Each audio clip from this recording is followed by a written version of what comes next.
The broken record inside my head is reminding me that I got the plan all wrong. I didn't do as I expected. I blew it. Does this remind you of yourself, that you get stuck in this mindset trap that if you don't get it right the first time, that you're just done, just ready to stop? Why do I keep trying these things, especially when you're over 40, 50, 60, 70? Well, I'm here today to tell you that even if you don't get it right at first, even if you've tried everything you thought possible, let's erase that mindset trap. And my hands look so huge in this video. I need to stop that. See? It's happening right here, right live. So the broken record inside your head is saying, you've got this all wrong. You're in the right place. We're going to work through that and get to the other side. If we haven't met yet, I'm Julie Jordan Scott. I'm also known as the Creative Life Midwife. I love working with people who perhaps are like you. You have lived your whole life and you've thought about writing, you want to write, but somehow you never get to it. For others of you, it may be you would like to write, but somewhere along the line you were told that you weren't good at it, and so you just stopped. I hope that you'll take a moment to step in and see what we're talking about here as we break this mindset block, really to everything, but we're going to use it under the cloak or guise or example of writing. So thank you for being here. If you don't subscribe yet, please subscribe, please like, please comment. This really helps me here on YouTube, and I so appreciate it because I'm trying to grow this channel because I know there's a lot of people out there who really want to write. And as we get into our 50s, 60s, 70s, 80s, there's more time behind us than there is in front of us. So let's get going. Thanks again for being here. There are many ways out of this mindset trap, and we're going to start with the foundation of what happened last week at Lusscroft Farm. You might have been there when I was talking about writing. We're going to talk about writing and life again. Yay! So let's get to it. So we were together at Lusscroft Farms last week. Lusscroft Farms, by the way, is a part of High Point State Park now, but it has a really huge history that we'll get to in another video. Last week, we, as in you and me, we went to Lusscroft Farms to talk about writing and observing and finding the best words for things and just getting comfortable with being a writer, even if you're in your 50s, 60s, and beyond. Never too late to start, never too late to get rid of these mindset traps that get in our way from doing those things we think we might want to do. So we're going to go back there because I'm going to share you the backstory that happened at Lusscroft Farms. A workman came along, and I thought he was going to yell at me for being behind the fence, but he didn't. And now I think he's mowing the lawn. He might be saying, what are you doing back there behind the huge tree? I'm a tree hugger.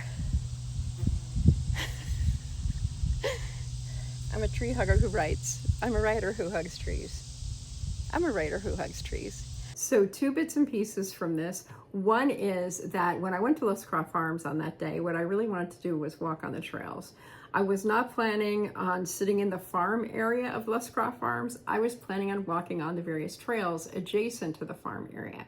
But I was so drawn to the farm because its setting is just so ethereal and beautiful, and you just feel like you're a part of a day gone by, a time gone by, and that really appeals to me. There's nothing wrong with following our fascinations into what feels so good to us. In fact, that's a part of life, especially at this age, to do those things that we love so much. That's why we're thinking, maybe I'll write, maybe I'll document some of this. Maybe I'll start to tell stories to others about things that I'm doing, things that I've done. Maybe I'll share with people the things that I know. That's all good. But when I left Lusscroft Farms, I could have gotten really angry with myself for not following my initial plan, because it was a good one. It's important to my health that I get out there and I walk those trails, or I walk anywhere. I actually did walk. We walked around a little bit, you and I, but that wasn't what I had expected to do. That wasn't what I wanted to do. That wasn't going lockstep through my plan of the day. When we shut ourselves down because we don't do precisely as we planned, or things don't work out, or sometimes this involves other people, and we say, well, since that didn't work, I'm just going to forget it. Sometimes in mindset work, we talk about this as all or nothing thinking, either or thinking. So as a writer, as a creator, whether you're content creation, maybe you're going to give a speech to a local group or something like that. And when your speech is over, you might think, oh, I totally flopped that. I'm never going to speak again. That was so humiliating. let's look at it differently. Just like I did at Lusscroft Farms. My plan was to go walking. I planned to do a video, but not the video that I made. I could have said, oh, forget it. I'm never going to go to that Lusscroft Farms again. I'm not going to publish that video. That was embarrassing. What was I thinking with that video that I made? That was just flat out stupid. And then after I edited that video, I was like, oh my gosh, I left all this footage out. One of those pieces of that footage goes along perfectly with our conversation today. I investigated that big, what I thought was a hemlock tree that is actually a Norway spruce. You learn a lot as you create. You learn a lot as you're doing your rough drafting work. And so I walked up to that tree, which was an effort in itself, and I walked around the back, and as observing that tree, there was a beautiful, and I hugged that tree, there was a beautiful broken bough. When the bough breaks, there's sometimes great beauty. And that's like, you know the song, Rockabye Baby on the Treetop? When the bough breaks, the cradle will rock. When the bough breaks, the cradle will fall. It's really a very tragic song, but we sing it as a lullaby sometimes. I actually haven't heard it for years. Have you? So when we see something that's broken, like a bough of a tree, or our plans going awry, or our first draft, when we share it with someone, we realize it's not as good as we thought. And we might just throw everything out the window. We're not going to do this. We're clearly not good at it. Believe me, if I stopped doing things that I was lousy at the first time, I would just be still sitting in that corner of my living room before I started writing the haiku book, which I'm finally about to finish. I'm not giving up on that baby. We oftentimes get stuck in either or thinking because of conditioning. It starts in elementary school, maybe. It starts in the workplace, and it doesn't have to continue. The pressure of either or kills creativity. The flip side of that is the pressure we put on others from that mindset of either or can ruin relationships. It can block other people's creativity. In fact, you might have heard this from a teacher, and that might be what made you say, I can't write. I can't tell you how many people I've coached and taught to be writers who were shut down this way with the either or mindset, this mindset that just gets stuck in either or thinking, or my way or the highway. Again, let's keep stepping around this. Back to Lusscroft Farms. I enjoyed the farm with you that day. We talked about words, we looked at the surroundings, we applied that to your life. The video, I'll link to it up here. It's also in the same playlist. If you haven't seen it, go back and start from the beginning, maybe. That would be a great idea. Playlist. So here's some of the ways to shift out of that thinking. So we were at the farm. We spent our time looking over the field that was in front of me. We saw we saw a barn. We saw a place where the animals were living at one point, probably cows too, now that I've learned more about Lusscroft. But instead of saying, well, I blew it, I'm not going to go back because I clearly can't follow my own directions. Since then, I have gone back to the trails. I've loved every minute out there on the trail so far, and I plan to go back more. And I could have done that the same day, only I had time constraints. So I didn't go back. But now that I know some more about the space, I can do both and. I can go to the farm and I can walk on the trails. I can go to the farm and the trails on the same day now that I know more. I can allow myself to forgive myself for my shortcomings and not having enough time. I didn't know that I would fall so deeply in love with the farm space that day. You know what? It's all good. It's all okay. When we were at the farm that day, I allowed my curiosity to steer the ship. I allowed my fascination to lead us around in the way that I did. It worked out fine. I thought it was a lot of fun. And I've heard from some of you that it opened up some things for you. That's the point. The point is more about being present to what is. When I teach classes, this is another way to go from either or to both and. I'd totally forgotten this until we got started. When you're coming from the either or perspective, you can consider it in two hands.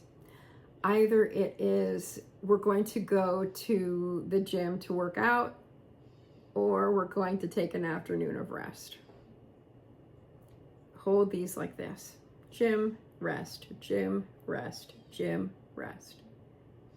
The power of either the gym or the rest actually lives in the intersection of the two, in the gym and the rest, and in finding a way for both to be true. It's like a paradox thing. So some of the ways you can reconcile those are to go to the gym for half an hour instead of an hour, and then come home and rest for half an hour. Another is to create a schedule where you go to the gym for an hour on Monday and you rest for an hour on Tuesday. What way would you do it? How would you handle that? What are some either or things that you've been working through in your life? You can add those to the comments. Some other either ors: messy, meaningful. If something is messy, it can't be meaningful, or can it? Explore that with your writing. Explore that right now in my home. Oh my gosh, I'm working on moving. Place is a disaster. That reminds me of that truth that sometimes we say, it gets messier before it gets cleaner. Other thing I would like to suggest that you do, I want to give you a couple things to think about and take away, maybe write about or make a video about. Sometimes, as you've seen on this very video, when I was talking, I could have gone on a segue down this avenue. I could have gone on a segue down this avenue. I didn't do that. I pulled in, I made a choice, and that's where we went, with the other segue perhaps being some other content sometime down the road. Believe me, I'll take note right here in my YouTube idea journal. Sometimes when we veer off and we have the space to take the veer, to take the, there's a theater game called Zip Zap Zop. I'm not particularly good at that. In fact, even though I've been in theater for 20 years, I'm not so great at theater games. Some of them scare the heck out of me. My suggestion is to treat the detours as a time to discover. You don't need to get distracted by every single veer in the path, every single time the road shifts. But when you do go, give that choice your all. Invest in this choice with your effort, your energy, your Googling.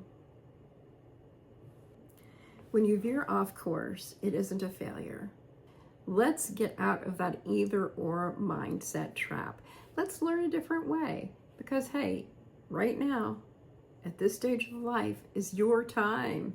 It's your time to make these choices that will be powerful for you and for the others who you impact. I am so grateful that you're here. Again, I'm Julie Jordan-Scott. Sometimes I'm called the Creative Life Midwife. I think creatively, I act creatively, and I love life creatively. I would really enjoy it if you found this valuable, if you would like, if you would comment, if you would share with other people who might be interested. That would be so awesome. I would really appreciate that. After all, you've gotten this far, you must have been receiving something from what I have to say. I hope you'll continue to watch this playlist. There'll be another video coming out soon. And check out the other things that I talk about, because they're all about living life at this age and stage of life, when, believe me, it's never too late. It's never too late. It's never too late to have your happily ever after.